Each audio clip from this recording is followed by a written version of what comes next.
안녕하십니까. 2024년 8월 26일 새벽 모임 팩트 시작하겠습니다. 한동훈 국민의힘 대표가 지난 23일로 취임 한 달을 맞았죠.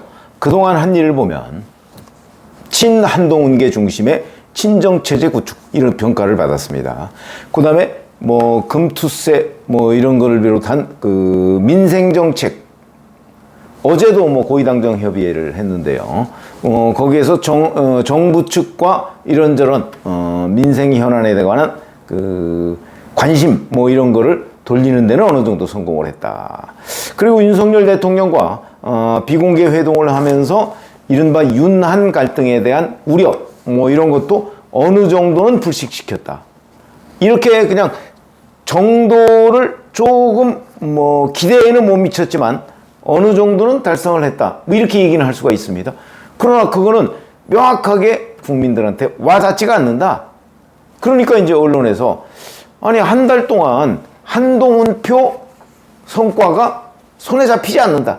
이제 이런 지적을 받고 있는 겁니다. 물론 본인은 열심히 이것저것 하고 있죠.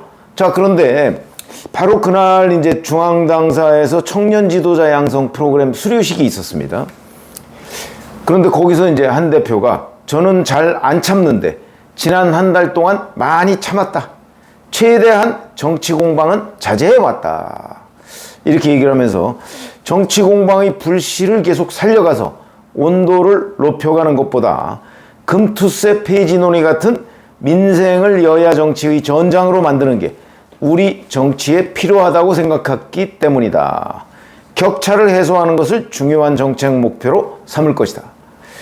여야 대표회담이 11년 만이라고 하던데 추진해서 정치를 복원해 보려고 한다. 이재명 대표께서 회담을 생산적으로 이끌어낼 수 있기를 기대한다. 이렇게 얘기를 했습니다. 그러면서 이제 한동훈 대표 주변에서 나오는 얘기를 들어보면 이른바 정쟁은 자제하고 중수청이라는 게 중도층, 수도권, 청년층 이쪽으로 이제 지지세를 좀 확장한다. 이런 걸 목표로 하고 있다고 하고요. 그 다음에 수도권 전략특위 이런 거를 만드는 방안을 검토하고 있다. 이렇게 얘기를 합니다.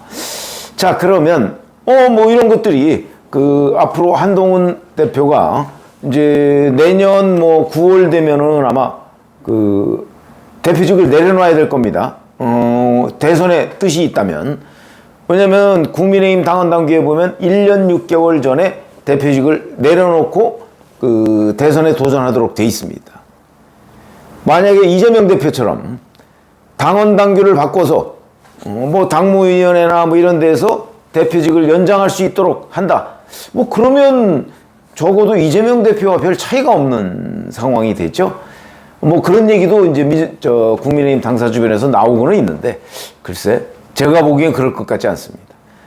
이재명 대표는 이미 민주당을 완전히 장악해 놓은 상태에서 지금 벌이고 있는 일이고 한동훈 국민의힘 대표는 내년 9월이 돼도 국민의힘을 완전히 장악하지 못할 것이다. 왜? 대통령이 있기 때문에 그런 것이죠. 다릅니다, 상황이. 그러니까 국민의힘의 명실상부한 주인이 한동훈 대표는 될 수가 없다는 거죠.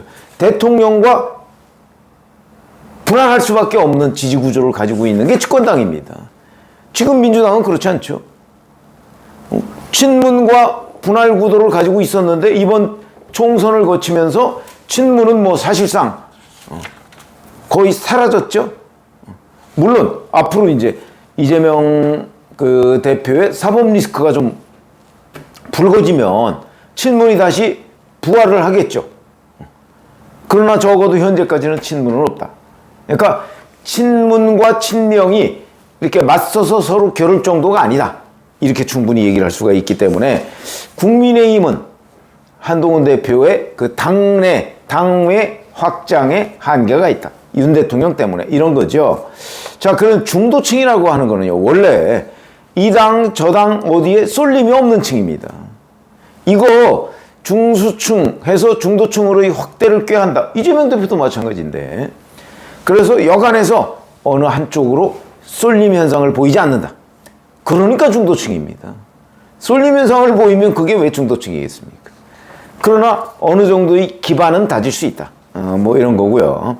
근데 이제 한 대표의 중수청 확대. 사실은 수도권도 중도층이 많고, 청년층도 중도층이 많고, 그러니까 어느 한쪽으로 국민의힘과 민주당으로 쏠림 현상이 없는 곳이 바로 중수층이다. 중수청이다. 그런데 여기에 가장 큰 발목은 사실은 윤석열 대통령이 잡고 있는 셈입니다. 그래서 한동훈 대표의 운신폭이 한계가 있을 수밖에 없다는 거죠. 자, 지금까지 국정운영평가, 매달 이제 매주 한국갤럽에서 조사해서 발표를 합니다. 바로 지난주 23일이죠. 발표를 보면 긍정이 27%, 부정이 63%. 그런데 이런 현상은 계속해서 있어 왔죠.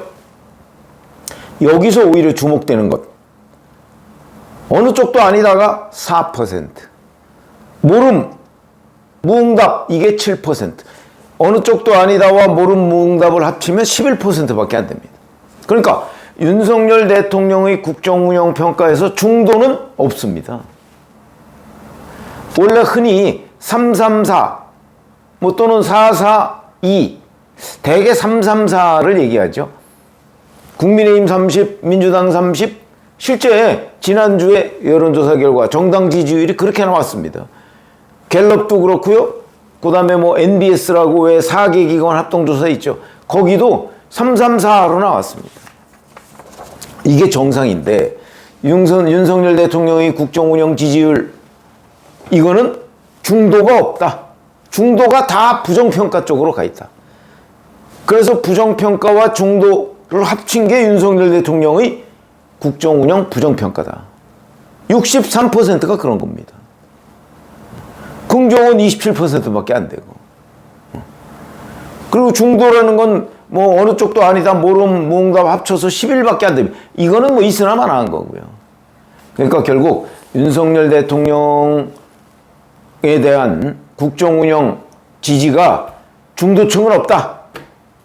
그러면 윤 대통령과 집권당은 어차피 거의 한 몸으로 가는 수밖에 없는데 한동훈 대표 혼자, 집권당 혼자 우리는 중도를 잡겠다 라고 하는 것이 얼마나 큰 성과를 보일 수 있을까?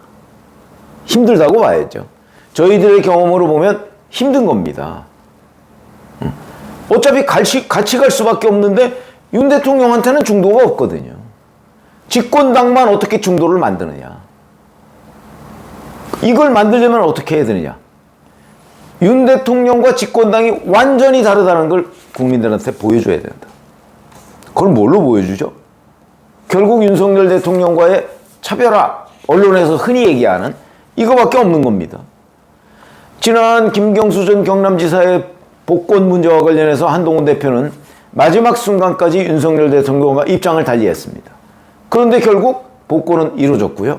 지금 김경수 전 경남지사 올가을 지나면 이제 귀국합니다. 정치를 하겠죠? 해서 이제 이재명 대표의 대항마가 되겠죠? 그러나 그것도 명백한 한계가 있습니다.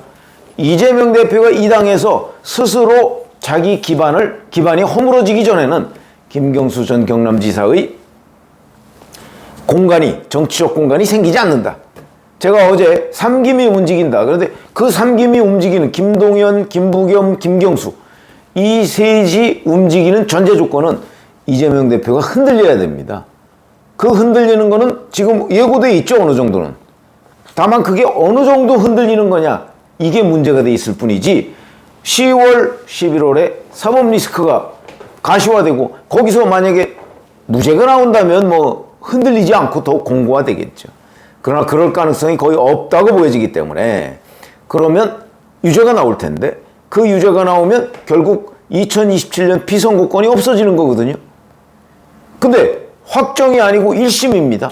이래서 이제 이게 이재명 대표 체제가 붕괴되는 게 아니고 금이 간다. 그 틈새를 이제 삼김이 노린다. 이런 거거든요. 자, 그런 점에서 본다면 김경수 복권 문제를 가지고 한동훈 대표가 윤석열 대통령과 차별화하는 거는 명확한 한계가 있었다. 그러니까 이거 가지고 집권당의 지지율이 오르지 않았다. 그건 조사 결과 다 드러난 거고요. 그러면 이제 다른 거 뭐 해병대원 특검법이라든가 김건희 여사 특검법이라든가 이런 부분에 관해서 한동훈 대표가 자기 목소리를 용산 대통령 내에서 용산 대통령실과 이러이러한 점이 다르다. 민생 분야는 뭐 이러이러한 점이 나는 용산 대통령실과 다르다. 그렇게 하긴 사실상 어렵습니다. 어차피 당정 협의를 통해서 뭐든지 일을 추진할 수밖에 없기 때문에. 그러면 해병대원 특검법이나 김건희 특검법이나 이런 부분과 관련해서 국민들한테 대통령과의 차별화를 보여줘야 되는데 그걸 현재는 한동훈 대표가 보여주지 못하고 있다. 이러면 중수청으로의 확장에는 명확한 한계가 있다. 그러니까 중수청으로 한동훈 대표의 확장 정책이 성공하려면 결국은 윤석열 대통령과 어떻게 다르다. 꼭 뭐 들이받으라는 얘기가 아니고 어떻게 다르다는 걸 보여줘야 되는데 거기에는 시간이 걸린다. 그래서 지금 중수층 공략에 단기간에 성공하기는 어렵다. 그러나 시간이 좀 필요하고 시간이 필요해서 한동훈 대표의 이 중수청 공략에 어느 정도의 성과가 뭐 있을 수는 있지만 거기에도 기본적으로 윤석열 대통령과의 관계가 바뀌어야 한다 하는 점은 명백하다. 자, 이게 뭐 한동훈 대표가 중수청 공략한다고 하니까 곧 국민의힘이 뭐 민주당의 지지율보다 한 2배 정도 앞설 것이다. 그거는 이제 그 얘기를 하는 사람의 그 기대를 섞어서 하는 얘기죠. 그렇게 쉽지 않습니다. 윤 대통령과의 관계를 도외시한 채 한동훈 대표 홀로 중수청을 확보할 수 있는 방법은 제가 보기엔 없는 것 같다. 그리고 시간도 상당히 많이 걸린다. 그게 이제 중수청 확대로의 한계고요. 그건 뭐 명확한 한계입니다. 그게 내년 9월 한동훈 대표가 대표직을 내려놓을 때까지 될까 안 될까? 글쎄 제가 보기엔 안 될 가능성이 더 많다. 이거는 뭐 누구를 좋아하느냐 싫어하느냐의 문제가 아닙니다. 객관적으로 볼 때 그렇다. 다만 기반은 다질 수 있다. 이렇게 말씀을 드릴 수 있고. 자, 한동훈 대표만 뭐 중수청을 위한 공약을 하는 게 아니라 이재명 대표 2기도 마찬가지입니다. 뭐 먹사니즘 운운하죠. 글쎄 저는 이게 먹사니즘으로 보이지 않습니다. 사법 리스크죠. 먹사니즘이라고 해서 뭐 금투세, 상속세, 종부세, 뭐 폐지 완화 뭐 이런 얘기를 하고 있는데 25만 원 지원 25만 원 지원법 그거 안 될 거 뻔히 알고서 지금 질러본 거 아닌가요? 윤석열 대통령이 반대하는 거 뭐 다 아는 상태에서 국회 통과시킨 겁니다. 그러면 결국 생색만 내고 실질적으로 되는 거 아무것도 없습니다.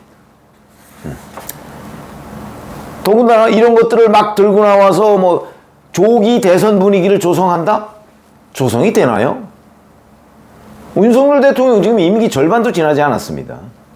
그런 점에서 본다면 결국 최근의 중수청 확대 운운하는 이재명 대표의 먹사니즘 이거는 결국 10월, 11월로 예상되는 본인의 사법 리스크 내지는 본인 이재명 체제의 균열 이 부분에 대한 상황 호도의 성격이 있다. 그렇게 봅니다. 제가 중수청 확대는 한동훈 대표도 굉장히 힘들다 그랬죠. 이재명 대표는 더 힘듭니다. 왜? 야당이니까. 야당은 당장 뭐 할 게 없지 않습니까? 그냥 공약만, 빌공짜 공약만 남발하고 우리는 이렇게 하려고 했는데 윤석열 대통령이 반대했어요. 이런 선전선동 외에는 없습니다. 자기가 줄 수 있는 게 없는 거 아닙니까? 그런데도 그걸 계속 남발하고 그러면서 뭐 저 중수청으로 뭐 확대를 위해서 뭘 어떻게 한다. 야당이 할 수 있는 게 없습니다. 원래 야당은 여당이 하는 거 반대하는 게 최대입니다. 최대의 목표입니다. 그런 거 보면 지금 이재명 대표가 뭐 중수청으로의 뭐 이런 식으로 얘기하는 이 근본 목적은 결국 10월, 11월로 예상되는 본인의 사법 리스크를 물타기 하려는 것이다. 그리고 나는 대선에 나가 확실히. 나갈 수 있나요? 그 이재명 대표 본인도 모를 거려? 재판이 어떻게 될지 모르는데 본인은 최대한 지연시키고 싶겠지만 그런 점에서 그 이재명 대표의 중수청 공약, 그거는 상황 호도용이다. 또 한동훈 대표의 중수청 공약, 명확하게 팩트 중심으로 살펴보면, 그리고 과거의 전례 이런 중심으로 살펴보면 거기에도 뚜렷한 한계가 있다. 이렇게 말씀을 드릴 수 있겠습니다. 고맙습니다.